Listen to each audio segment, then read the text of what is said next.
Charles Luther Calhoun, the son of a barber, Edwin, and a schoolteacher, Helen P. Calhoun, was born in Ocean City, Maryland, April 20, 1925. Raised a block away from the ocean, Charlie, or Cuny as many of his hometown friends called him, soon developed the age-old connection with the sea that marks a person as a sailor early in life. His grandfather was a commercial fisherman on the Maryland coast and taught Charlie his trade. Calhoun volunteered to serve his country with the U.S. Navy in 1943 at the age of 17. He was a young man looking for action and a way to serve his country during World War II.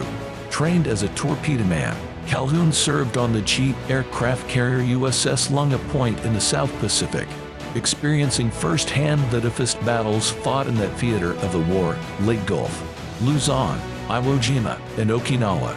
Torpedo-man second-class Calhoun decided he had enough excitement during his brief Navy career and was honorably discharged on February 21, 1946.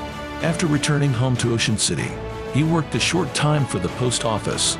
It was there that he first discussed the Coast Guard with a friend who was planning to enlist. The two friends joined the service together on September 20, 1946. Because of his Navy experience, Calhoun was able to enlist as a bosun's mate second class. Calhoun's first Coast Guard assignment was in his hometown at the small boat station in Ocean City.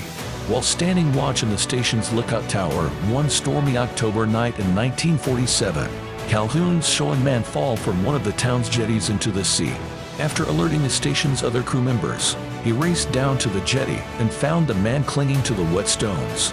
The victim had broken his hip during the fall and could not pull himself to safety. Calhoun was able to lift the man from the water and stayed with him until an ambulance arrived. The commandant at that time, Admiral Joseph Farley, personally presented bosun's mate second class Charles Calhoun with the Coast Guard Commandant's letter of commendation for his single-handed rescue. It wasn't long after this rescue that Charlie Calhoun took another plunge. On May 29, 1948, he married Mary Alice Bunting, also from the Ocean City area. The two had met after Calhoun entered the Coast Guard and returned to his hometown after his discharge from the Navy. Further into Charlie's career, he was once again sent into combat. During the Vietnam War, he served aboard the USCGC Point Orient. The Coast Guard's 82-foot cutters were an essential part of Naval Squadron 1, responsible for patrolling the enemy coast. On the Point Orient's first patrol, she sighted and exchanged fire with an enemy company of soldiers on the beach. This action earned Calhoun's crew the distinction of being the first Coast Guard cutter to fire a shot in that war. The members of Squadron 1 earned the Navy Unit Commendation Award for their part in minimizing enemy coastal movement and shipments. It was during Master Chief Calhoun's tour as Senior Career Counselor at the 5th District Headquarters that he learned of the creation of the Master Chief Petty Officer of the Coast Guard Office. With the encouragement of his peers and his wife, Mary, he submitted his application. Reflecting back on the atmosphere in the enlisted ranks at the time he began his tour as the Coast Guard's senior enlisted member, Charlie remembered the overall feeling of frustration at the lack of communication or voice in matters that affected every sailor in the field. He made this attitude of frustration the main theme of the essay he wrote to accompany his application for the senior enlisted position. In it, he outlined what he believed should be the main goals of the new office in order to alleviate the greater concerns of the enlisted force. Uppermost of these goals were establishing a direct link with the enlisted personnel to hear their problems firsthand, receiving, reviewing, and initiating action on legitimate problems that personnel had, and the office having no other assigned duties but to look after the well-being of the Coast Guard enlisted workforce. On August 27, 1969, in a somewhat quiet yet monumental moment in our service's history, Charles Luther Calhoun stood before Admiral Willard Smith, who was the commandant at that time and assumed the watch as the first Master Chief Petty Officer of the Coast Guard. During his watch, Calhoun was instrumental in restructuring the enlisted assignment system. At the time, all assignments were handled at the district level. Having many different district offices trying to communicate between each other to organize these transfers was time-consuming and often confusing, especially to the member awaiting orders. Master Chief Calhoun helped push the decision through to take this responsibility away from the individual districts and create a centralized office at headquarters to handle all transfers. These efforts led to the establishment of today's Coast Guard Personnel Command in Washington, D.C. When the idea for the creation of a Cutterman's Pin was announced and a board organized to work towards this goal, Calhoun was asked to participate. The result was a distinguishing insignia that Coasties have worn for 30 years, designating them as the sailors of cutters and the keepers of the traditions of the Revenue Cutter Service, the Coast Guard's predecessor. Also, Calhoun is also credited with establishing a Senior Enlisted Advisors program to bridge the communication gaps between his office and the field units, and by providing a regional advocate for personnel closer to their operating area who could listen and respond to their issues and concerns, or handle situations at the lowest level possible.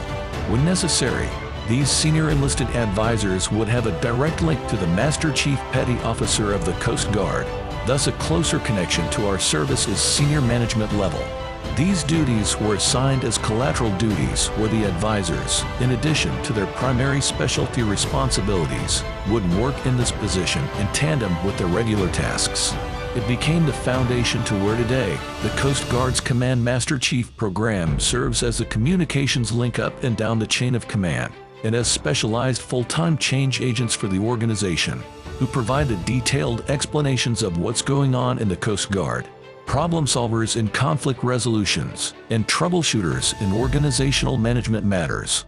Most importantly, during his watch, he championed the need for our service to be more distinctive in appearance, thus breaking away from the tradition of where we once wore the U.S. Navy uniform, which only had small distinguishing marks such as the Coast Guard shield on the right sleeve and the anchor and shields on the officer-in-chief's uniforms.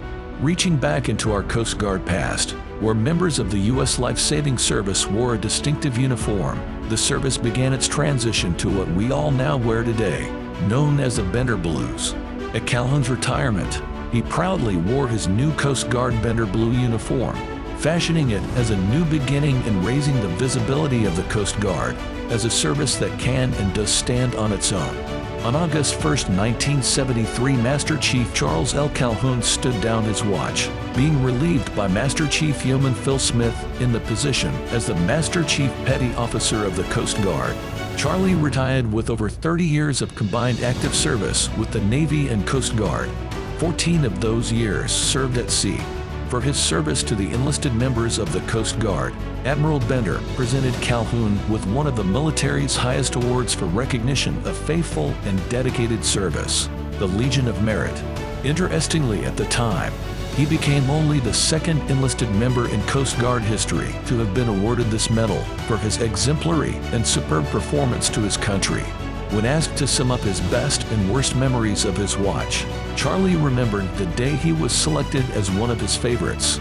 He also recalled the many laughs he shared with crew members at their units and the chief's messes throughout his many travels around the world. On the opposite side, he vividly remembered the stressful times when he often felt overwhelmed by the workload and full schedule. Although his one-man staff had built immense, then later, Harold Cadda did an outstanding job of keeping his office running. The phone calls and written correspondence never ended. Somehow he felt that though it was a negative, the positive side was the workload justified the reason why he was in the position. Charlie lived by the motto, never give up.